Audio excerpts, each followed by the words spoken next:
Baik ya, bismillahirrahmanirrahim. Assalamualaikum warahmatullahi wabarakatuh. Perkenalkan, nama saya Dwi Herianto dari mahasiswa UPB Pelita Bangsa, jurusan Teknik Informatika dengan nomor NIM 3122100541. Dimana di sini saya sendiri akan menjelaskan terkait dari dosen pembimbing analisa kebutuhan sistem, yaitu Bapak Arif Susilo Skom Nkom MM, dengan judul pengantar analisa kebutuhan sistem. Oke, baik. Sebelumnya, pengertian analisa kebutuhan sistem itu adalah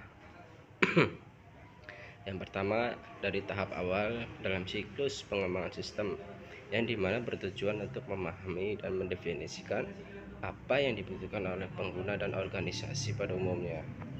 Proses ini merupakan fondasi yang kritis untuk kesuksesan pengembangan sistem karena membangun dalam merinci tujuannya dan fungsi sistem yang akan dibangun. Definisi kebutuhan sistem adalah yang pertama, disiplin ilmu dan praktik untuk mendefinisikan dan menggali serta mendokumentasikan kebutuhan yang harus dipenuhi oleh kebutuhan sistem itu sendiri. Kebutuhan ini mencakup aspek fungsional dan non fungsional, seperti fitur-fitur yang diinginkan, kinerja yang diharapkan, dan kendala yang harus diatasi. Apa sih peran analisa kebutuhan sistem? Analisa kebutuhan sistem dilakukan oleh seorang analis kebutuhan sistem itu sendiri yang bertanggung jawab untuk yang pertama, berkomunikasi dengan stakeholder, yang kedua, memahami kebutuhan mereka tersendiri ya khususnya, dan menerjemahkan kebutuhan tersebut ke dalam bentuk yang dapat diimplementasikan oleh tim pengembangnya sendiri.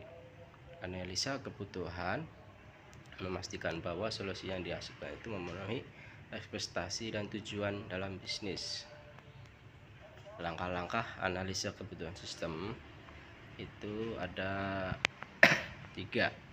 Pengumpulan data, itu yang pertama, melibatkan semua teknik wawancara serta observasi dan studi dokumen untuk mendapatkan pemahaman yang mendalam tentang kebutuhan.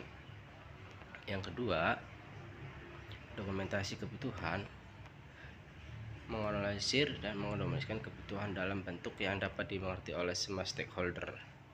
Yang ketiga, verifikasi dan validasi kebutuhan, memastikan bahwa kebutuhan yang terdokumentasi adalah akurat, konsisten, dan dapat diukur. Berikutnya adalah konsep dasar kebutuhan sistem. Kebutuhan fungsionalnya adalah berkaitan dengan fitur dan fungsi sistem yang diinginkan atau diharapkan oleh penggunanya.